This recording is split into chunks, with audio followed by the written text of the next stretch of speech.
ప్రియులారా, మన ప్రభు అయిన యేసుక్రీస్తు నామములో మీకు శుభోదయం. ప్రతిదినం ప్రభుతో అనుదిన ఆత్మీయ ఆహారం. ఆగస్టు 11. నేటి లేఖన పఠనం మత్తయి సువార్త 21వ అధ్యాయము 1 నుండి 17 వచనాలు. నేటి ధ్యాన లేఖనం మత్తయి సువార్త 21వ అధ్యాయము 6, 7 అలాగే 10 వచనాలు. శిష్యులు వెళ్ళి యేసు తమకు ఆజ్ఞాపించిన ప్రకారము చేసి ఆ గాడిదను దాని పిల్లను తోలుకొని వచ్చి వాటి మీద తమ బట్టలు వేయగా ఆయన బట్టల మీద కూర్చుండెను. ఆయన యెరూషలేములోనికి వచ్చినప్పుడు పట్టణమంతయు ఈయన ఎవరో అని కలవరపడెను. వ్యాఖ్యానాంశం: ఈ రాజు నీతిపరుడు, రక్షణ గలవాడు, దీనుడు. వ్యాఖ్యానాంశం: ఈ రాజు నీతిపరుడు, రక్షణ గలవాడు, దీనుడు. వ్యాఖ్యానం: ప్రభు అయిన యేసు యెరికో గుండా ప్రయాణము చేసి యెరూషలేములో ప్రవేశించుటను గూర్చి మొదటి 3 సువార్తలలోని ప్రతిదానిలోనూ మన రక్షకుని ఈ లోక ప్రయాణపు చివరి ఘట్టము ఆరంభమైనట్లుగా తెలుపబడింది.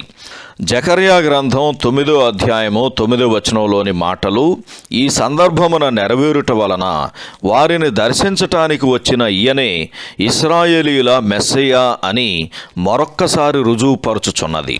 ఈయనను వేరొకనిగా పొరపాటు పడటం అసాధ్యం.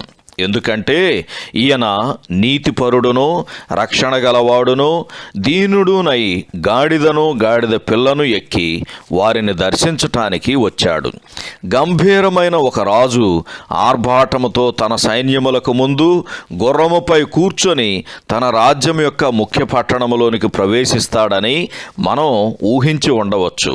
అయితే ఈయన దీనుడు, సాత్వికుడైన రాజుగా రావటం అనేది మానవ ఆలోచనలకు అందనిది. అయితే మన ప్రభువు కృపగలవాడుగా, సాత్వికుడుగా వచ్చినంత మాత్రాన దేవుని విధులు కాళ్ల క్రింద తొక్కబడుతుంటే వాటి విషయంలో కఠిన చర్యలు తీసుకోకుండా ఆ లక్షణాలు మన ప్రభువును ఏ విధంగానూ ఆపలేదు అని మత్తయి సువార్త 21వ అధ్యాయము 12వ వచనంలో చదువుతాము. ఆయనను వెంబడించు వారు కూడా ఇలాగే ఉండాలి. సాత్వికముతో నిండిన వారి గుణలక్షణాలు స్థిరమైన నిర్ణయాలను విస్మరించేవిగా ఉండకూడదు అని కొరింథీయులకు రాసిన మొదటి పత్రిక 15వ అధ్యాయము 58వ వచనం చదివితే మనకు అర్థమవుతుంది. ప్రభు అయిన యేసు దేవాలయములో కనబడుట వలన అనేక ప్రభావాలు కలిగినవి. ఏవనగా, మొదటిగా దేవాలయాన్ని తక్షణమే శుద్ధీకరణ చేశాడు. అదే సమయంలో ఆయన యొద్దకు వచ్చిన రోగులను కృపతో స్వస్థపరిచాడు. తర్వాత చిన్నపిల్లలు తమ నోట ఆయనకు స్తోత్రము చేశారు.